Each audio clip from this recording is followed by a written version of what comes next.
우리 지난 시간에는 이 모세오경을 공부를 했는데 오늘은 시간 안 되는 대로 구약의 역사서 12권을 공부를 하겠습니다.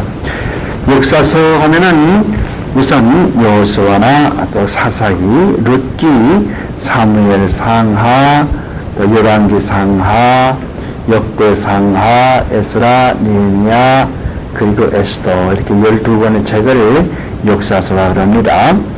이들을 역사서라고 부르는 이유는 그것들이 이스라엘 백성들이 가나안 땅에 정착한 후로부터 계속해서 이스라엘 백성이 바벨론으로 잡혀가서 예루살렘 성전이 파괴되는 그때까지의 역사를 기록하고 있기 때문에 역사서라 그렇게 이야기를 하는 것이죠. 그러면 이제 우리가 이 맨 처음에 나오는 여호수아부터 차례로 보도록 하죠. 총 12권이기 때문에 분량이 방대합니다만은 우리 잘 들어주시기 바랍니다. 여호수아가 그의 백성을 적과 꿀이 흐르는 약속된 땅으로 인도한 것처럼 예수님은 약속의 땅, 그 상징하는 구원으로 인도하신다. 이게 무슨 말인가 하면은 우리가 여호수아 그럴 때에 여호수아가 무슨 뜻인가? 여호수아는 하나님이 구원하신다. 그런 뜻을 가지고 있단 말입니다. 그래서 히브리 말로 여호수아는 헬라 말로 예수와 같은 뜻입니다. 그래서 하나님이 구원하신다 그런 뜻이고, 마치 히브리 말로 메시아 그러면은 헬라 말로는 크리스토스라고 그러죠. 크리스토스. 그래서 영어로는 크라이스트라고 그러는데 역시 그리스도나 메시아나 같은 뜻이죠. 메시아는 히브리 말로 구세주다. 또 기름 부음 받은 사람이다. 또 헬라 말로는 그리스도시 기름 부음 받은 사람. 기름 부음 받은 사람을 구약에서는 메시아, 또 헬라 말로는 그리스도스 이렇게 말하는데, 그런데 이 여호수아란 말, 그 말 자체가 하나님께서 구원하신다 그런 뜻을 가지고 있는 히브리 말로는 야슈아, 히브리 말로는 야슈아 그럽니다. 히브리 말로 하나님이 구원하신다. 헬라 말로 예수란 말도, 예수스란 말도 그런 뜻이죠. 여호수아는 본래가 호세아라는 이름을 가지고 있었어요. 호세아. 근데 모세가 이 호세아라는 이름을 변경시켜서 여호수아라 그렇게 불렀습니다. 아마 모세가 앞으로 이 여호수아가 그의 백성들을 데리고 약속된 땅으로 들어갈 것을 알고 그렇게 했는지 모르지만 하나님께서 구원하신다 그런 뜻을 가지고 있는 여호수아라는 이름으로 그 호세아의 이름을 바꿔줬단 말입니다. 그래서 우리가 여호수아라, 원래는 호세아였어요. 어디에 그런 말이 들어있냐면은 민수기 가면은 그렇게 13장 8절에 가면은 그렇게 적혀 있습니다. 여호수아가 약속된 땅 가나안으로 그 백성을 인도해내는 것은 우연한 것이 아니고, 여호수아가 그의 백성을 젖과 꿀이 흐르는 약속된 가나안 땅으로 인도한 것처럼 예수님은 약속된 땅이 상징하는 구원으로 인도해 주신단 말이죠. 그런 의미에서 예수 그리고 여호수아 공통점을 가지고 있단 말이에요. 성경에서는 인물에 나오는, 성경에 나오는 인물 말이에요. 성경에 나오는 인물들은 모두 그 어떤 그 성격을 나타내 줍니다. 예를 들면은 모세란 말은 무슨 말입니까? 모세란 말은 건져낸다 그런 뜻이에요. 그래서 종되었던 애굽의 종되었던 상태로부터 백성들을 건져낸다 그런 의미를 가지고 있겠죠. 그래서 모쉐 그러면은 영어로 들어 말이에요. 건져낸다 말입니다. 그래서 그러므로 모세의 사명은 그의 백성을 애굽으로부터 건져내는 것으로 끝나는 거예요. 그의 백성을 약속된 땅으로 인도하는 것은 여호수아의 몫입니다. 왜냐하면 여호수아라는 것이 하나님께서 구원하신다 그랬으니까 어떻게 구원하시는 겁니까? 약속된 땅으로 인도하시면은 그 구원하는 것이 아니겠습니까? 그 묘한 그런 그 뜻이 있단 말이에요. 모세가 반석을 한 번 치지 않고 두 번 쳤기 때문에 가나안 땅에 들어가지 못한 건 사실이지만은 민수기 20장 11절에서 읽어보는 것처럼 이 광야에서 볼 때 백성들이 물이 없으니까 이 물이 없어야 하나이란 말이에요. 그러니까 하나님께서는 모세에게 이를 반석을 지파이로 쳐라 그랬단 말이에요. 그런데 한 번만 치면 될 것을 그만 이 모세는 두 번 다 tex쳐버렸단 말이에요. 그렇기 때문에 그런 화가 나고 그런 것을 통해서 모세가 가나안 땅에 들어가지 못하도록 한 그런 것도 사실이지만은 또 한편 생각해 보면은 모세라는 이름 자체가 건전했다. 애굽 땅 종되었던 430년 동안 종되었던 생활에서 건전했다. 그러면 그것으로 그 사명을 다하기 때문에 다시 가나안 땅에 들어가지 못한 그런 것도 될 수 있지 않겠는가. 이렇게 생각해 볼 수가 있어요. 또 한 사람 예를 보죠. 성경에서 나오는 인물들이 그 인물의 성격을 가르친다 이렇게 말했는데 사무엘이라는 사람 보란 말이에요. 사무엘. 우리가 사무엘을 보려면 사무엘상을 봐야 되지만은 사무엘의 예를 들어본다면은 그 어머니 한나라는 사람이 아기를 낳지 못합니다. 아들을 낳지 못해요. 근데 엘가나라고 하는 남편이 있는데 엘가나에게는 또 한편의 그 첩이 있단 말이에요. 분인나죠. 분인나. 자기 남편은 엘가나, 그의 첩은 분인나. 근데 분인나는 아들을 쑥쑥 잘 낳거든. 근데 본처인 한나는 아들을 낳지 못한단 말이에요. 그니 얼마나 서러움이 많겠습니까? 또 분인나가 자기는 아들을 낳았는데 당신은 뭐합니까? 그러면서 이 한나에게 자꾸 약을 올리는 거예요. 그래서 한나는 성전에 올라가서 계속해서 기도합니다. 하나님이요, 나에게 아들을 주시옵소서. 아들을 주면은 내가 그 아들을 하나님께 바치겠습니다. 기도하죠? 그렇게 여러 번 기도한 가운데 이 한나는 잉태해서 드디어 사무엘이라는 이름을 붙인 애가 나온단 말이에요. 사내가 나오죠. 그 사내를 낳는데 사내엘이 왜 사무엘입니까? 하나님께서 들으셨다. 뭘 들었는가? 사무엘의 어머니 한나가 하나님께 간절히 아들을 달라고 하는 기도를 들어줬다고 해서 그 이름을 사무엘, 샤마라는 듣는단 말이죠. 엘이란 말은 하나님이요. 그래서 사무엘, 하나님이 들으셨다.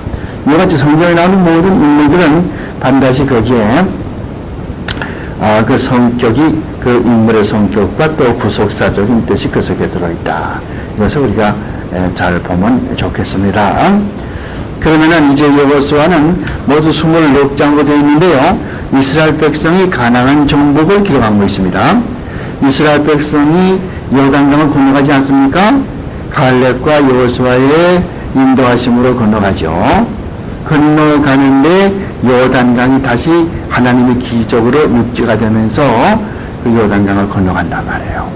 건너가서 어디까지 가냐면 길갈이라는 데가 있어요. 지도 보면은 요단강 건너가자마자 길갈이라는 그런 적은 마을이 있단 말이에요. 거기에서 이제 내리죠.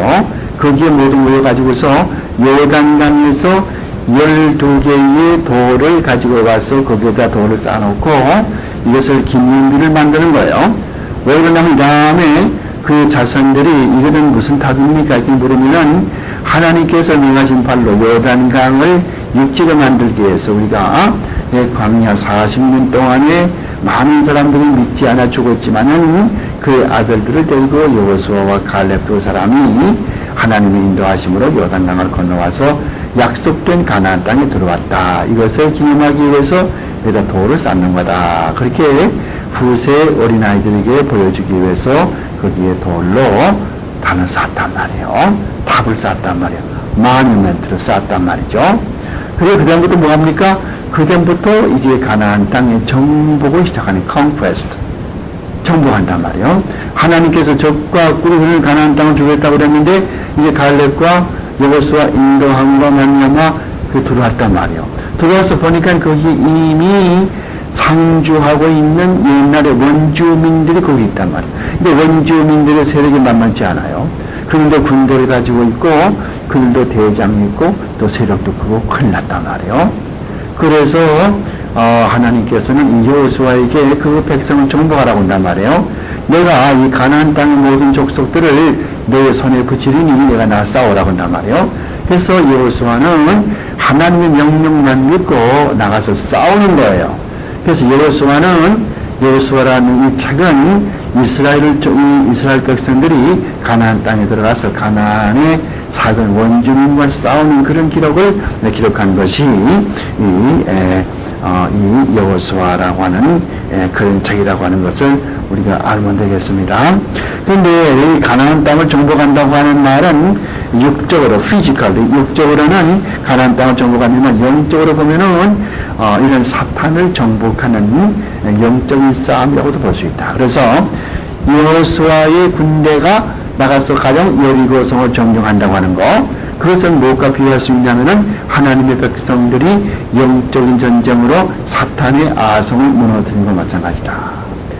사탄의 아성을 무너뜨린 말은 무슨 말인가니, 사탄에게 붙잡혀서 예수를 믿지 않고 귀신을 믿고 다니는 예수 안 믿는 사람들을 하나님께로 인도하면은 그것이 바로 전도해서 구원시키면은 그것이 바로 영적인 싸움에서 이기는 여리고성을 점령하는 것과 똑같은 뜻을 가진다고 말이죠. 그리고 성경 공부할 때 반드시 그런 그 physical fact, 거기에 나오는 어떤 그런 역사적인 사실만 볼 것이 아니라 역사적인 사실이 우리 영적 전쟁에 어떤 뜻을 가지는가, 우리 구원사의 redemptive history, 하나님의 구원사에 어떤 뜻을 가지는가, 이것을 보면서 우리가 공부를 해야 된다 그 말입니다. 그래서 그 싸움이 전역에서 벌어졌고 마침내 이스라엘 백성이 도처에서 이기게 되죠. 승리하죠. 많은 사람이 나가서 싸우고 많은 사람이 그게 죽기도 합니다만은 그 원주민들이 다 패망하게 됩니다. 그래서 이 땅은 이스라엘 백성에게 돌아오게 되고 그 정복한 백성들을 이스라엘의 지파들에게 나누어 준단 말입니다. 여호수아 21장 43절 말씀 가서 보면은 이 모든 가나안 땅의 족속들을 다 정복하고서 땅을 이스라엘의 11지파에게 다 나눠줬다고 그랬어요. 물론 이스라엘의 지파는 12지파지요. 야곱의 12아들이니까 12아들 12지파지만은 그중에 레위 지파는 빼놓고 나머지 11지파에게 땅을 다 나눠주는 거예요. 왜 레위 지파에게는 땅을 나눠주지 않는가? 레위 지파들은 따로 또 할 일이 있습니다. 하나님께서는 레위 족속에게는 어떤 일을 시키냐면은 성전의 일을 돌보도록끔 하는 거예요.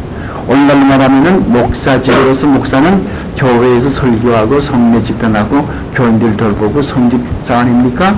그런 식으로 그 당시 레위 지파는 따로 성전에서 다른 일을 하지 않고 땅을 줘서 먹게 만들지 않고 성전의 일을 보도록 했고, 그러면 어떻게 먹고 사는가? 나머지 11지파가 11조를 내서 그 11조 주는 것 가지고 이 레위 족속들이 먹고 살도록 그렇게 만들었단 말이에요. 그래서 땅들이 다 이렇게 분배된 거, 이것을 여호수아 21장 43절에서 읽어본단 말이에요. 그러면은 그 다음에 또 이 여호수아 가서 보면은 마지막에 그 24장 끝에 가서 보면은 여호수아가 110살 때에 죽는 모습이 나오죠.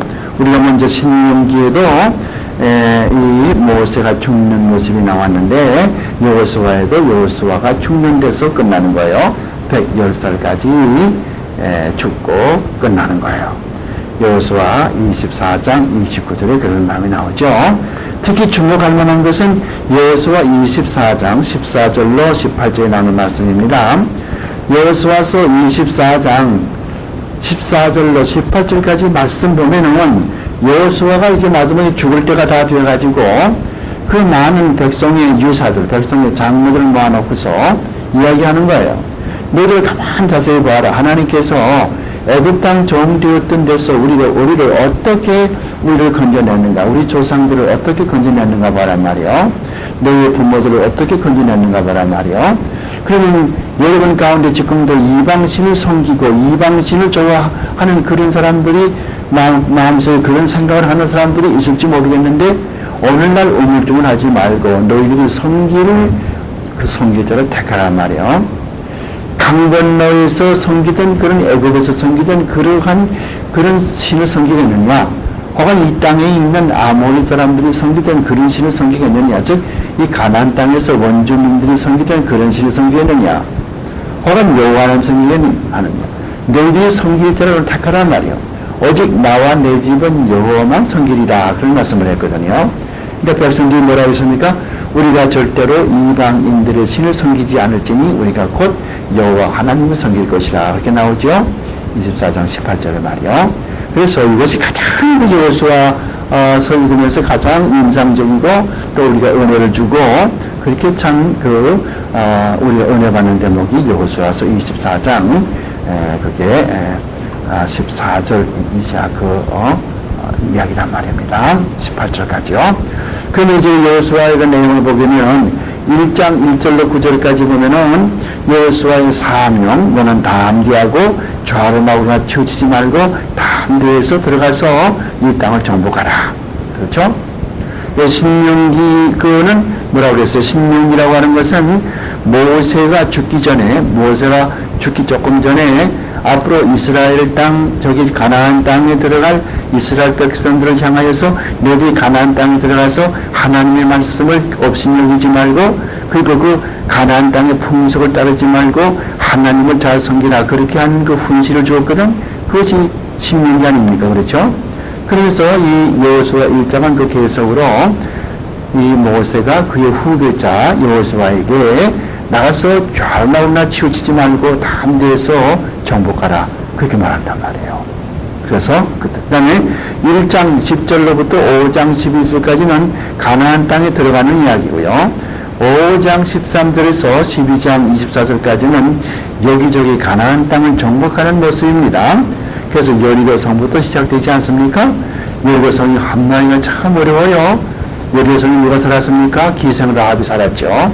그 여리고 성이 얼마나 두껍냐면은 자동차 세대가 그 성, 이 담벽에, 그 벽에, 그 꼭대기 자동차 세대가 왔다 갔다 할 수 있을 만큼 그렇게 널찍한 그런 성을 쭉 이렇게 두었었단 말이에요. 그럼 얼마나 벽이 두껍습니까? 그게 무너지지 않는 거예요. 그런데 이 제사장들이 이 나팔을 불면서 일곱 바퀴 돌 때, 마지막 일곱 바퀴 때에 그만 거기서 여리고성이 무너져라 하니까 무너졌단 말이죠.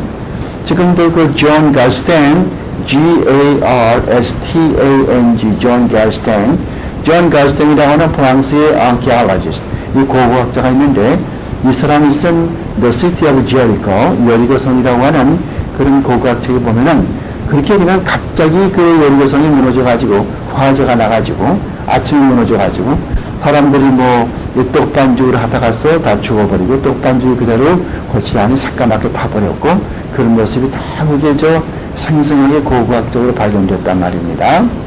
이것이 여리고성. 그 다음에 아이성을 점령할 때에 거기에 아간이라고 하는 그 못된 사람이 욕심이 나가지고 그 다음에 그 여리고성을 함락할 때에 금이나 은이나 돈 같은 것을 몰래 감추었단 말이에요. 그러니까 이스라엘 백성이 아이성이라고 하는 그 성을 함락할 때에 함락할 수가 없는 거예요. 여기 여리고성보다도 훨씬 적은 숫자의 군대가 지키고 있는데 그걸 함락하지를 못해. 숫자가 적은데도 함락하지를 못해. 왜 그랬냐? 여호수아가 물어봤더니 너희가 백성 가운데 죄 지은 사람이 있다. 무슨 죄가 있느냐? 모두가 다 조사해봤더니 그만 아간이라고 하는 사람이 여리고성을 함락할 때 그만 물건을 훔쳐가지고서 그거는 그냥 훔쳐서 자기 보관하고 있는 거예요. 자기가 쓰려고 그러는 거예요.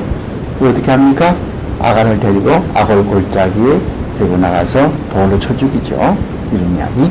이게 다 여호수아에 있는 이야기죠. 그래서 우리가 이 가나안 땅을 정복하는 이야기. 그 다음 13장 1절에서 22장 34절까지는 이스라엘 지파들에 대한 그 딸이 아니고 땅 분배하는 이야기예요.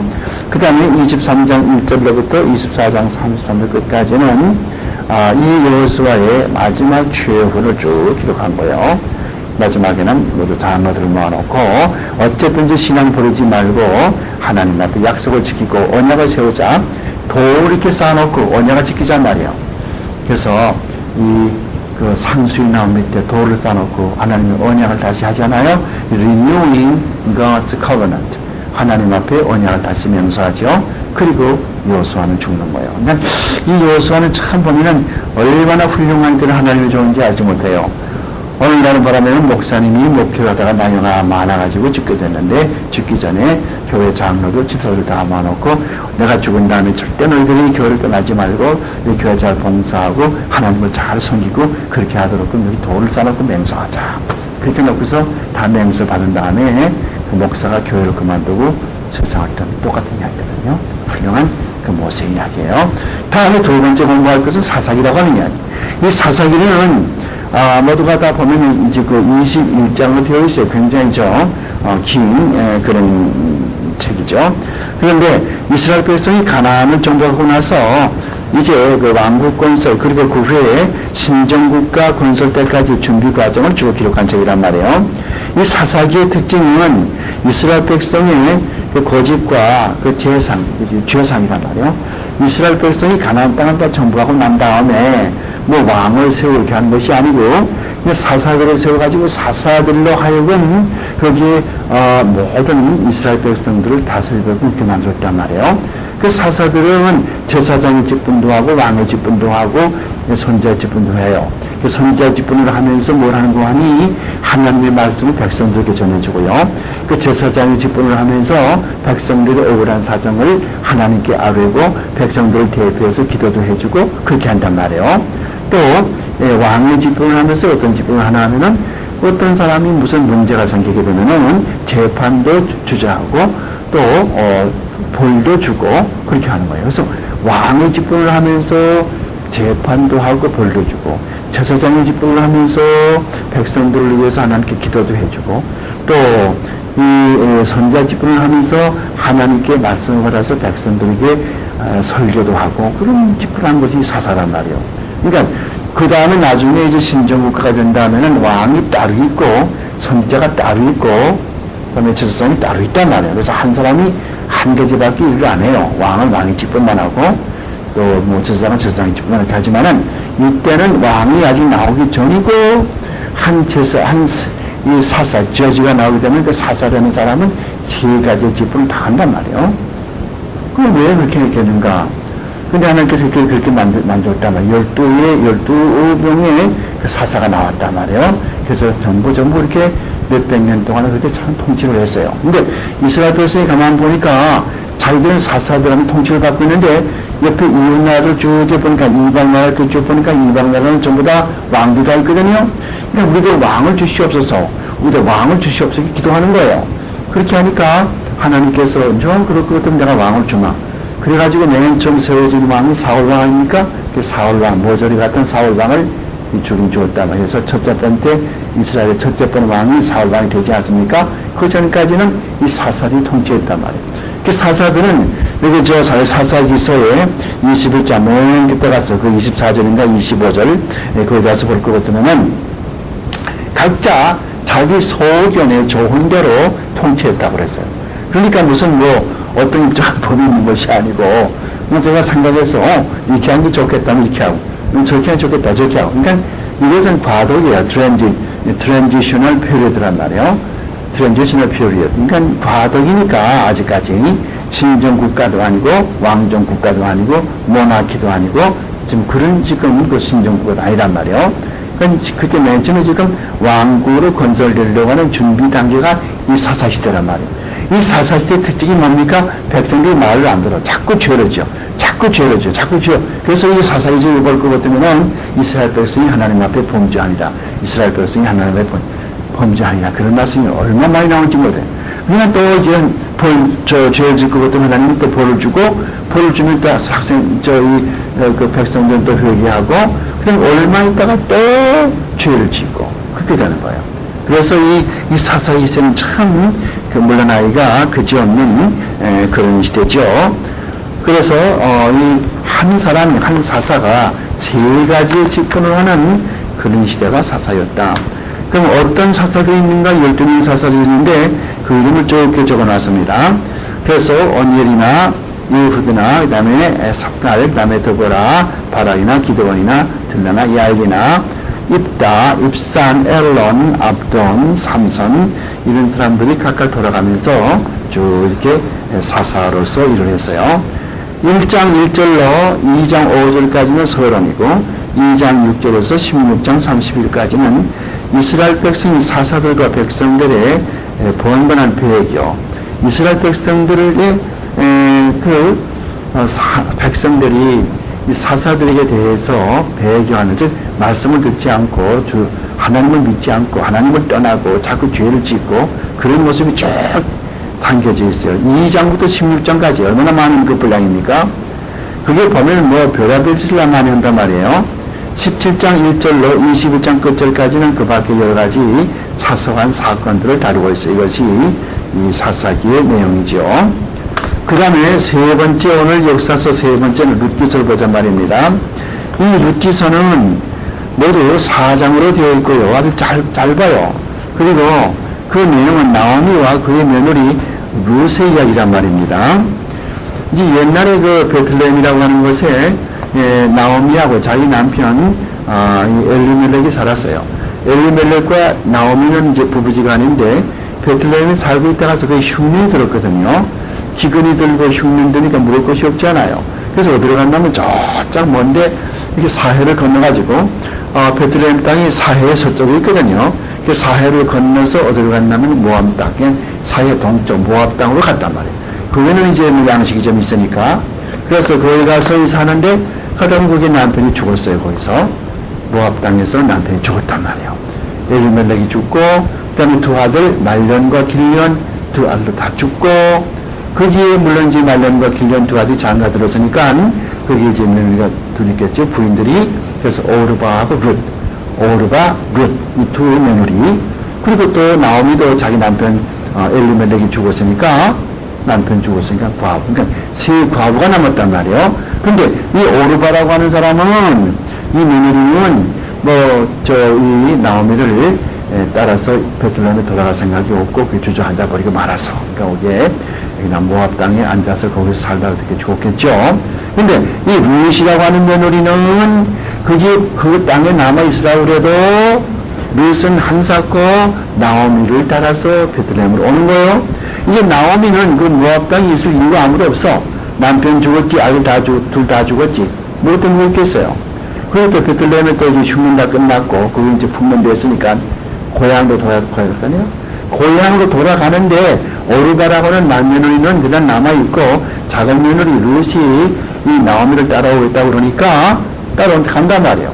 그래서 뭐라 그럽니까? 그래서 어머니의 하나님이 나의 하나님이 되고, 어머니의 땅이 내 땅이 되고, 어머니의 조국이 나의 조국이 되고, 어머니 가는 곳에 나도 가고, 어머니 죽는 곳에 나도 붙이겠나이다.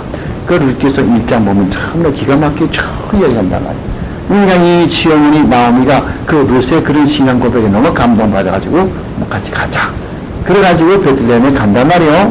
이 룻은 어느 사람입니까? 모압 사람이란 말이에요. 모압은 이방 땅이죠. 이방 여자가 지금 여기에 유대 민족의 땅에 간단 말이에요. 그래가지고 누굴 만납니까? 보아스. 보아스라고 하는 나오미의 친척 가운데 보아스라는 사람이 있어요. 그 보아스를 만나가지고서 보아스와 룻이 결혼을 해요. 결혼해가지고 나오는 애가 오벳이에요. 오벳이란 말은 히브리 말로 섬김자, the servant, 그 뜻이란 말이에요. 근데 이 오벳이 누구냐면은 다윗의 할아버지란 말이에요. 그러니까 이 오벳이 누굴 낳냐면은 이새를 낳았다고. 이새가 누굴 낳냐면은 다윗을 낳았다고. 그러니까 다윗의 할아버지가 오벳이죠. 그러니까 이렇게 되는 그런 모습이란 말이에요.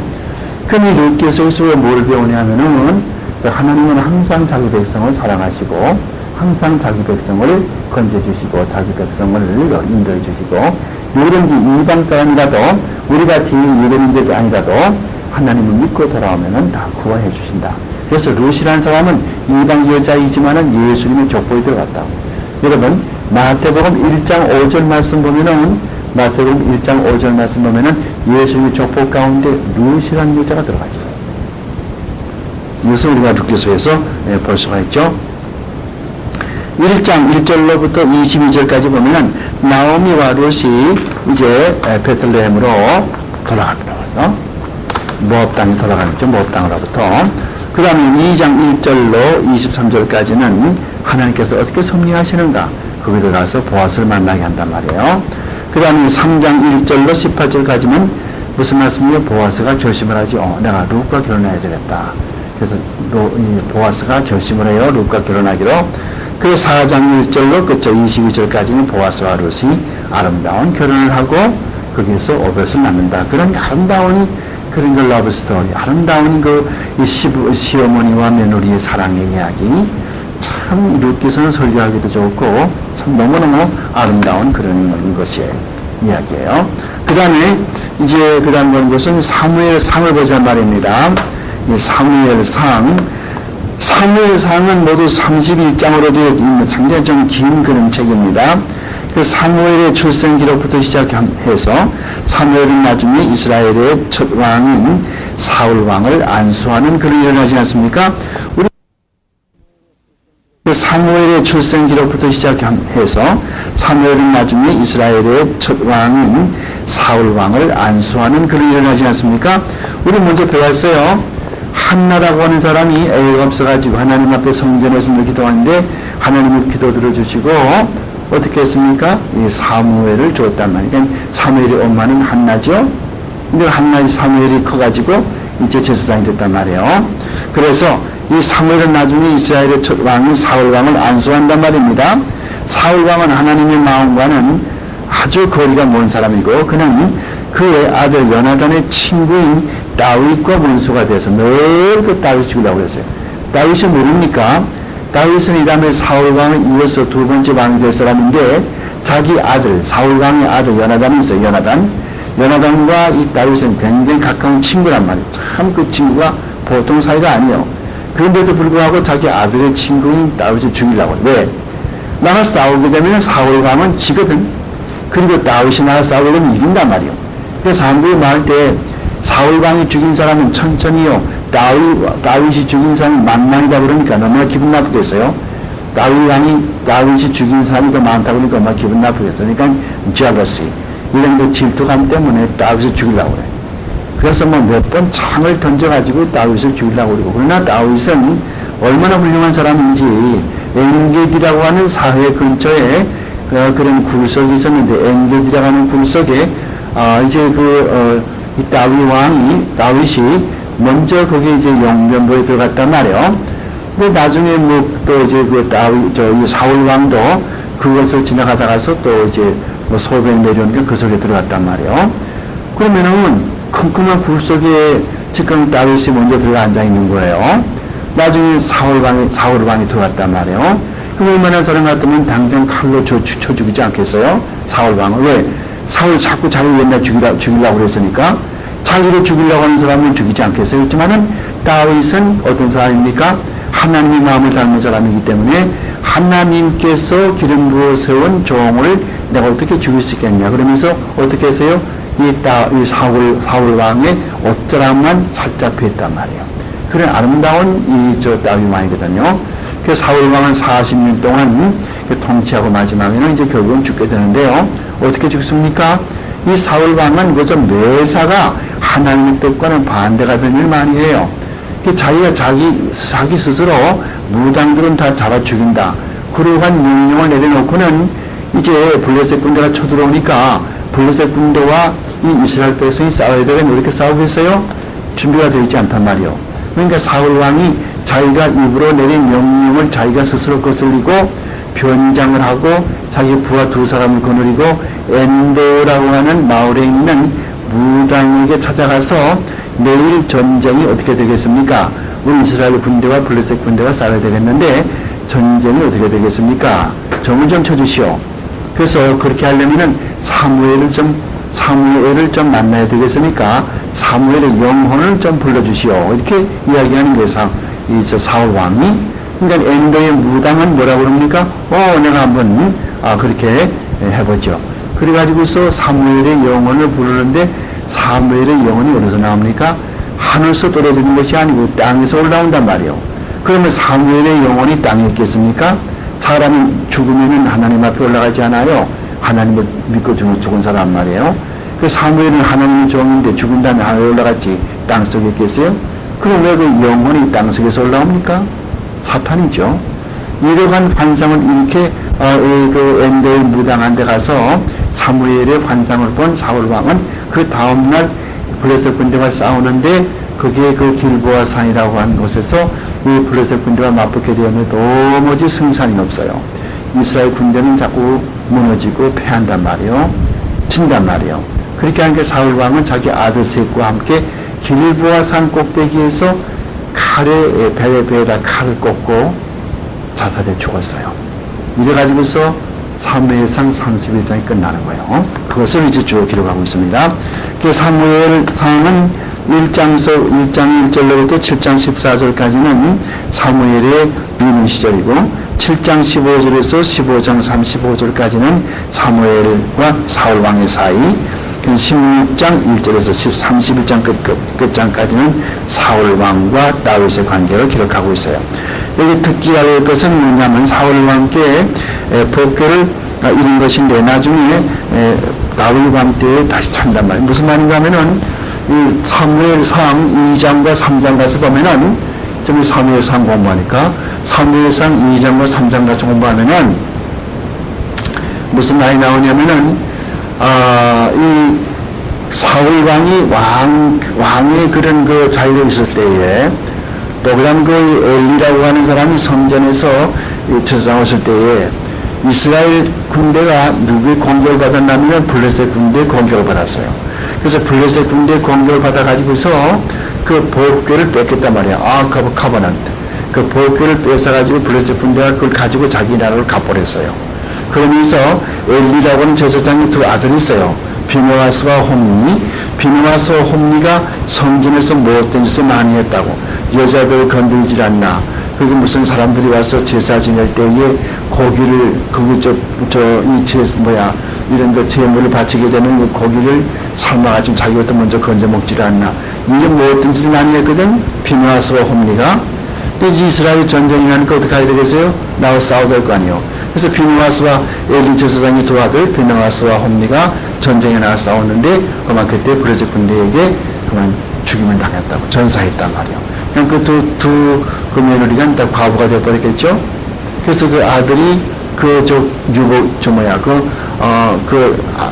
엘리 제사장의 아들의 부인이 아들을 낳았단 말이에요. 그러니까 엘리 제사장이 손자를 받겠죠. 그 손자 이름이 뭡니까? 이가봇이 무슨 말이요? 갑옷이란 말은 영광 그 뜻이요. 히브리 말로 갑옷 하면 영광 혹은 또 무겁다 혹은 영광 그 뜻이요. 앞에 이자가 붙으면 그 반대해버리거든요. 그러니까 영광이 떠났다.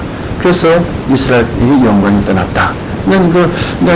자기 며느리도 유복자를 낳고 아들들은 죽어버렸고 엘리라고 하는 사람은 아들들이 돌아오는가 기다리다가서 문간에서 의자에 앉아있다 뒤로 넘어져 죽어버렸고 그러니까 엘리도 제사장도 죽어버렸고 아들 둘도 죽어버렸고 하나님의 뜻대로 살지 아니하는 사람은 그렇게 좀 망한단 말이죠. 엘리는 자기 두 아들을 잘 감독을 못했단 말이에요. 감독을 못해가지고서 그런 죄를 자꾸 짓게 만들었어. 그런 거로 엘리도 죽고 두 아들도 죽고 그다음 유복자는 이가봇 낳고 그뿐만이 아니요. 이스라엘 백성의 보호궤를 뺏겨버렸다니까. 그런데 그것을 나중에 누가 찾습니까? 다윗 왕. 사울 왕이 죽고 그 주인공이었던 제2대 왕이었던 다윗 왕도 찾지 않습니까? 그걸 이야기하는 거예요. 그 다음에 사무엘 하 보자 말입니다. 이 사무엘 하는 모두 24장 조금 짧아요. 24장으로 되어 있는 것인데요. 이건 주로 뭘 생각합니까? 다윗 왕의 지세 이렇게 생각하면 쉬워. 사무엘 상은 사울 왕의 wen 치세예요. 그것을 이야기하고 그 다음에 사무엘 하는 다윗 왕의 치세 The reign of King David. 다윗 왕이 자기가 왕으로 있을 때의 모든 그 행적을 기록한 것이 이 사무엘 하란 말이에요. 사울 왕도 40년 동안 왕을 지냈고 그 다음에 다윗 왕도 40년 동안 왕을 하고 그 다음에 솔로몬 왕이 다윗 왕의 다음에 누가 또 왕이 됩니까? 다윗 왕 다음에 솔로몬이죠. 그래서 나라가 둘로 갈라지기 전에 통일왕국 때는 왕이 3살이 나온단 말이에요. 제1대가 사울 40년, 제2대가 다윗 40년, 제3대가 솔로몬 40년, 근심 동안이란 말이에요. 근데 솔로몬이 끝나고 나면 그 다음부터는 왕이 나라가 둘로 갈라져 가지고서 북쪽 나라, 남쪽 나라, 남쪽에는 베냐민과 유다 두 개 지파로 유다 나라가 건설되었고 킹덤 오브 주다 유다 나라, 북쪽에는 10개 지파로 합해가지고서 떠나선게요. 그것이 뭡니까? 이스라엘, The Kingdom of Israel 합니다 말이에요. 이거 둘이 쭉 나오면서 이 짝에서는 이 남쪽 나라, 유대 나라에서는 별로 싸움이 없고 고스란히 왕위가 계속되고 내려갔지만은 이 북쪽 나라에서는 서로 암살하고 죽이고 그냥 왕위를 쟁탈하고 그런 많이 생기지 않습니까? 북쪽 나라. 그렇게 하다가서 결국은 720년대에 아수르 군대에 망해버렸죠. 이제 남쪽 나라는 쭉 이렇게 내려다가서 전부 내려다가서 그 587년 BC 기원전 587년에 바벨론에게 망한단 말이에요. 그래서 그럴 때에 이것을 지금 사무엘하는 그것까지는 안 가고 이 다윗 왕의 그 치세 그 왕으로 있을 때에 그 모든 사건들을 기록한단 말이에요. 그래서 1장 1절로 8장 18절까지 다윗 왕의 초기 그런 치세, 9장 1절로 20장 26절까지는 다윗 왕과 그의 궁중생활, 21장 1절로 24장 25절까지는 다윗의 치세, 그렇게 해서 이 사무엘 하가 다윗 왕의 이야기를 쓰고 있다. 그러고요. 그 다음에는 열왕기 상하, 이것을 합쳐서 보자 말입니다. 열왕기 상하, 여러분 솔로몬이 뭐죠? 이 킹스 앞에 말한 그 다윗 왕의 뒤로 솔로몬이 나오지 않습니까? 그래서 그 다음에 이제 열왕기 상하는 모두 합해서 열왕기 상은 22장, 열왕기 하는 25장으로 되어 있는데 남북과 북극의 여러 그 왕의 행적을 기록하고 있어요. 아까도 이야기했지만은 다윗 왕은 여기는 괜찮았고 다윗 왕 다음에 솔로몬 왕이 되는데 솔로몬은 첩을 많이 건설했어요. 1000명의 첩을 건설했단 말이에요. 컨큐바인 1000명 건설했단 말이에요. 그렇게 하다 보니까 이런 여자는 자기 나라의 신 가져오고 저런 여자는 자기 나라의 God. Okay? She brought her own God. Another lady brought her own God. 그렇게 하다 보니까 그냥 이 예루살렘에 이런 그 모든 그 여러 가지 신들이 그냥 이방 신들이 얼마나 많이 나온지 알지 못해요. 이런 죄가 있단 말이에요. 그렇게 하다 보니까 솔로몬 왕은 지혜는 있고 똑똑한데 이방 신들을 많이 섬겼잖아요. 그러므로 하나님께서는 솔로몬이 죽은 다음에 나라가 두루 갈라지게끔 그런 벌을 준단 말이에요. 북쪽에는 이 예로보암이라고 하는 작자가 이스라엘 나라를 만들고 남쪽에는 솔로몬의 아들인 르호보암이라고 하는 사람이 유다 나라를 만들고 둘을 만든단 말이에요. 그걸 이야기하는 거예요. 그래서 그 다음에 열왕기 상 처음에 들어갈 거 보면은 우선 이스라엘 나라가 둘로 갈라지는 것부터 시작되는 거예요. 솔로몬이 여러 가지 죄로 인하여서 나라가 주전 922년경에 둘로 갈라진단 말이에요. BC 922년에 열왕기상 11장에서 14장까지 보면은 그 갈라지는 이유가 나와요. 솔로몬의 죄 때문에 남국 즉 유다 나라는 유다 지파와 베냐민 지파 두 개의 지파로 이루어졌고 북극 혹은 또 이스라엘 나라는 10개의 지파로 이루어졌다. 북극은 기원전 720년에 아수르에게 망해버렸고 남쪽 나라 유다 나라는 언제 망해요? 587년 BC에 바벨론에게 망해버렸단 말이에요. 내용 보면은 열왕기상은 1장 1절로부터 2장 46절까지는 다윗 왕의 죄고 그리고 솔로몬 왕이 왕위에 오르는 것까지 기록되어 있어요. 3장 1절로 11장 43절까지는 솔로몬의 치세. 그다음에 12장 1절로 14장 31절까지는 나라가 둘로 갈라지는 일을 기록하고 있단 말이에요. 15장 1절로 16장 28절까지는 유다 왕국과 이스라엘 나라 두의 싸움이 벌어진단 말이에요.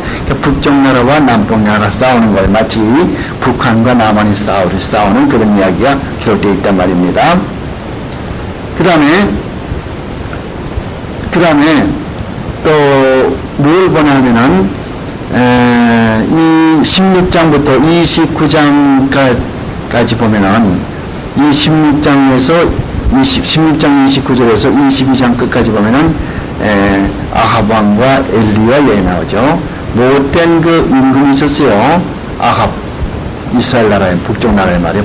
북극에 엘리야는 아합 왕에게 몹시 핍박받았어요. 아합 왕의 부인 누굽니까? 이세벨이죠. 이세벨은 못된 사람이요. 어떤 여자입니까? 블레셋 사람이란 말이에요.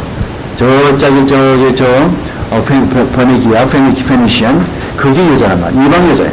이방 여자인데 아합 왕이 북쪽의 이스라엘 나라의 아합 왕이 그 이방 여자 이세벨을 왕으로 맞이해가지고서 이 이세벨이 자기 이방 나라의 신 자꾸 도입해가지고 굉장히 이 하나님을 믿는 공경한 사람 핍박했단 말이에요. 많은 사람이 죽임을 당했어요. 그때 곤경당한 사람이 누굽니까? 엘리야. 그래서 엘리야가 로된 나무 밑에서 뭐라고 합니까? 난 죽고 싶습니다. 다른 사람 모두가 다 이세벨과 이 아합 왕 때문에 모두 바알에게 무릎을 꿇었는데 이제 나 혼자만 남았습니다. 어떻게 하면 좋겠습니까? 나 죽고 싶습니다. 그러니까 하나님께서 뭐라고 그래요? 너 혼자만이 아니고 아직도 바알에게 무릎을 꿇지 않은 7,000명이 있다. 이렇게 말했죠. 그러면서 숯불에 구운 떡을 주고 물을 줘가지고서 까마귀를 통해서 숯불에 구운 떡을 주고 물을 주면서 용기를 차리게 만들어가지고 정찰해서 호렙산, 시내산까지 들어가게 만들었잖아요. 열왕기상 18장 있잖아요. 그런 스토리란 말이에요. 그래서 이 열왕기상은 그런 이야기가 들어있단 말이에요. 그다음에 열왕기하 1장에는 아합 왕과 엘리야의 사건이 계속에 나오고요. 2장 1절로 10장 36절까지는 엘리사의 사명이 나오죠. 엘리사는 그 신학교를 만드는 사람이었어요. 엘리사는 엘리야의 후계자로서 신학교 교육을 많이 시켰어요. 요즘 말거든 신학교 교장이죠. 그다음에 11장 1절로 17장 41절까지는 예후의 반란과 북국의 멸망이 나오고 18장 1절에서 21장 26절까지는 유다와 아수르 왕국에 대한 이야기, 22장 1절로 23장 30절까지는 요시야 임금의 개혁, 요시야 임금이라고 하는 아주 멋진 왕이 있었어요. 이 왕이 이 나라가 잘못되는 걸 보고 개혁을 많이 했어요. 상당을 다 헐어버리고 우상 숭배를 헐어버리고 참으로 정치를 잘했습니다. 요시야 왕은 8살 때 왕이 됐어요. 8살 때 왕이 돼가지고서 아주 통치를 잘하신 분이고 23장 31절에서 25장 끝절까지 이대 왕국의 최후가 기록되어 있습니다. 그래서 이 열왕기 상하 이렇게 끝나고 그다음에는 역대 상하를 보자 말입니다. 역대상은 29장까지 있고 역대하는 36장까지인데요. 역대상은 창조 때부터 역대 여러 왕까지의 족보를 쭉 나열해주고 있어요. 족보. 그 다음에 또 역대하는 솔로몬의 왕이 있을 때의 그 치세, 그리고 유대 나라의 왕들의 업적을 다루고 있는 것이 역대 상하 이야기예요. 그래서 역대 상하는 1장 1절로부터 9장 44절까지는 족보 이야기고 10장 1절로 29장 30절까지는 다윗의 치세에 관한 이야기요.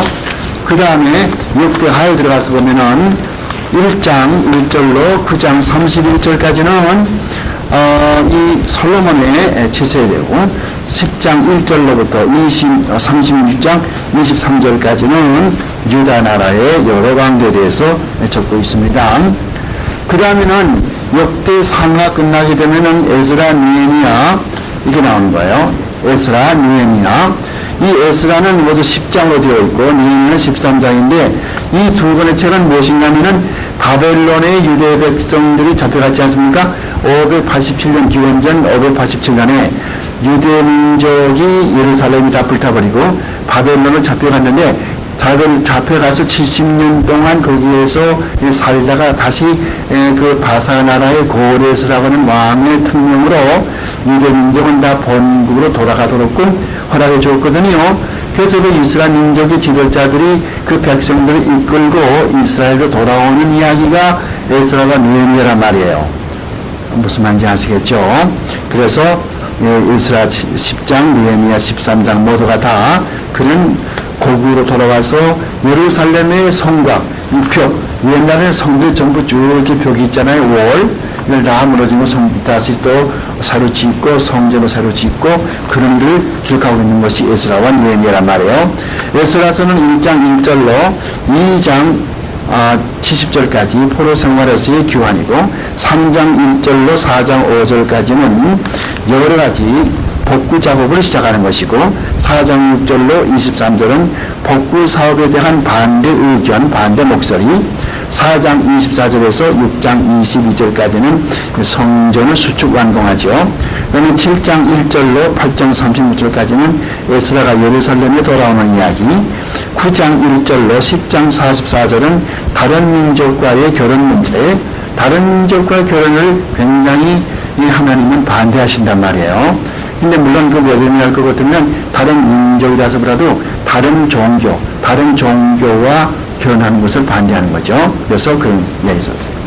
느헤미야에서는 1장 1절로 2장 11절까지는 느헤미야가 예루살렘에 돌아오는 이야기, 그다음 2장 11절로 3장 32절은 예루살렘의 여러 가지 그 무너진 성벽을 다시 수축하는 이야기, 4장 1절로 7장 4절까지는 그 여러 가지 사람들이 반대하는 목소리가 있음에도 불구하고서 모든 예루살렘의 벽을 다 보수 완공하는 이야기죠.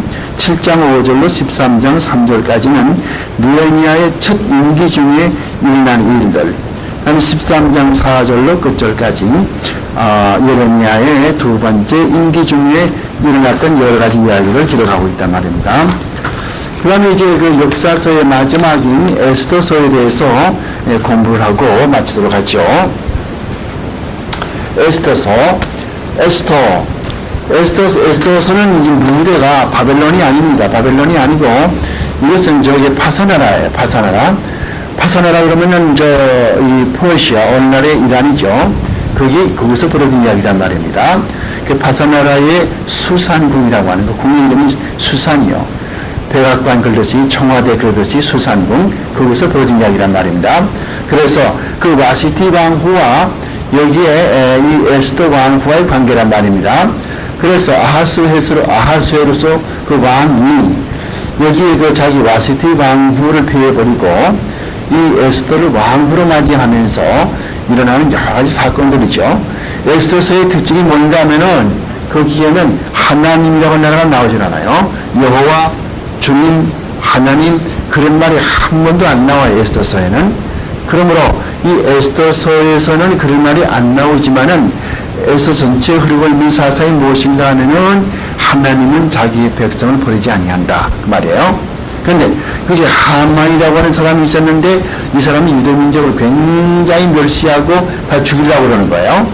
그래가지고 계획을 짜가지고서 이 유대민족을 다 죽이려고 그러는데 그 모데카이라고 하는 모데카이 그런 사람을 죽이려고 하는데 그 마지막에는 결국은 그 영모가 들통이 나가지고 왕한테 그것이 보호가 되면서 결국은 이 모데카이, 즉 유대민족의 대표자 모데카이를 죽이려고 하던 것이 그게 밧줄에다가 결국은 이 하만이 자기 자신이 밧줄에 거기서 이제 사용당하는 그런 거. 그래서 이제 이 에스더를 통해서 거기 바사나라에 거주하고 있는 모든 유대민족을 다 구출하는 그런 스토리거든요.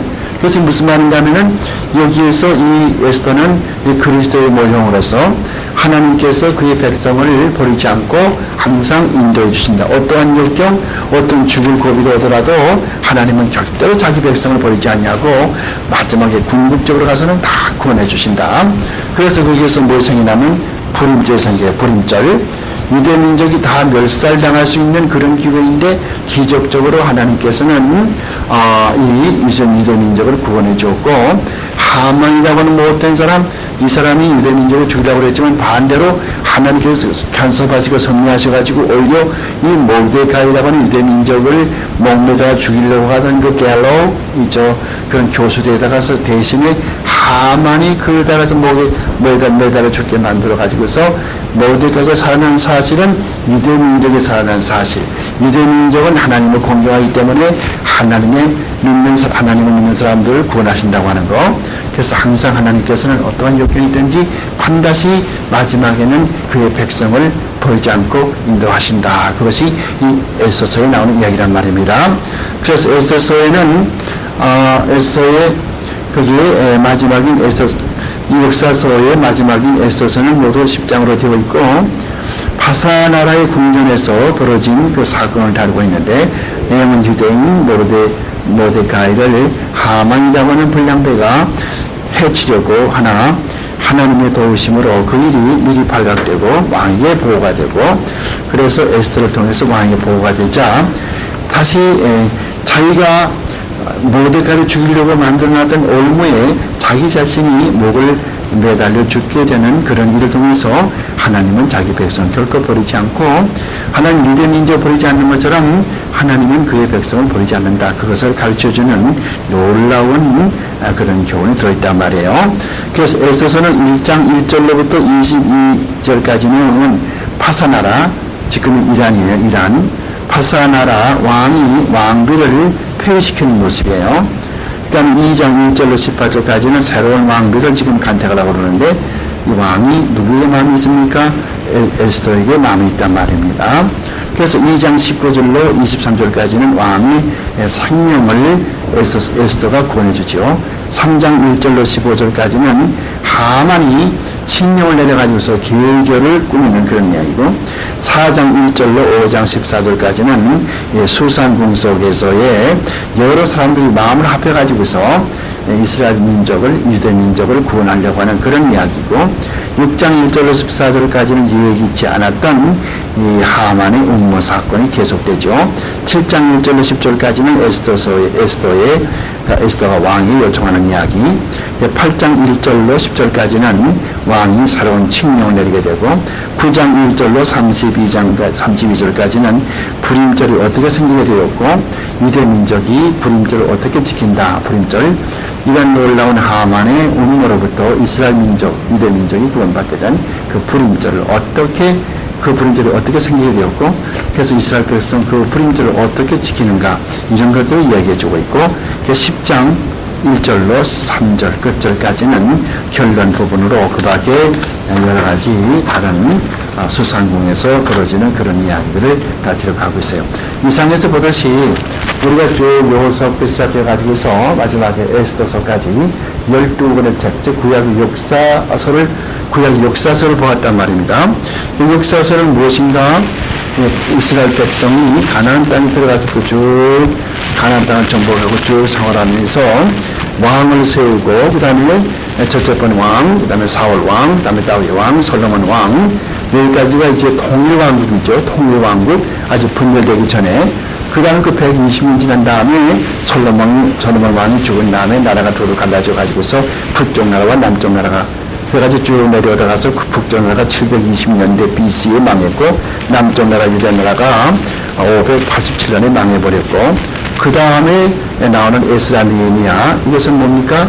이것은 바벨론에 잡혀갔던 그래서 70년 동안 포로 생활했던 유대 민족이 그 파사나라 이란 나라죠. 이란 나라 파사나라의 고레스 왕의 도움으로 모두 그 지도자들을 이제 본국, 즉 이스라엘 유대 땅으로 보내고 그때 누가 나왔습니까? 에스라와 이 느헤미야 이런 사람들이 거기에 또 다 백성들을 거느리고 이스라엘 땅, 유대 땅으로 왔잖아요. 와가지고 뭘 했습니까? 거기서 이제 무너진 이 예루살렘의 성, 거기 쌓고 또 뭘 했어요? 성전도 수축하고 그런 일을 했다고 말이거든요. 그 다음에 이제 그 에스더서에 대해서는 조금 스토리가 다른 얘기지만 그것은 무대가 바벨론이 아니고 또 무대가 이스라엘 땅이 아니고 저쪽 이스라엘 백성들을 자기 나라에 돌아가도록끔 그렇게 해준, 즉 바벨론 나라를 다 멸망시키고 바벨론에 잡혀가 있던 이스라엘 백성을 본국에 돌아가도록끔 도와준 그 고레스 왕의 고향, 고레스 왕의 고향인 바사나라, 그게 궁전에서 벌어진 이야기. 그래서 아하수에스로 왕의 이야기. 그래서 와시티 왕비와 에스더 왕비 그 사건을 통해서 하나님께서는 하나님의 택한 백성은 반드시 하나님이 여기에서 하만으로부터 모데카이를 구원하, 즉 유대 민족을 구원해 줬던 것처럼 하나님을 두려워하는 사람은 하나님께서 꼭 구원해 주신다. 즉 예수 믿는 사람은 하나님께서 구원해 주신다. 그런 뜻을 가지고 하나님은 절대로 그 백성을 버리지 않는다.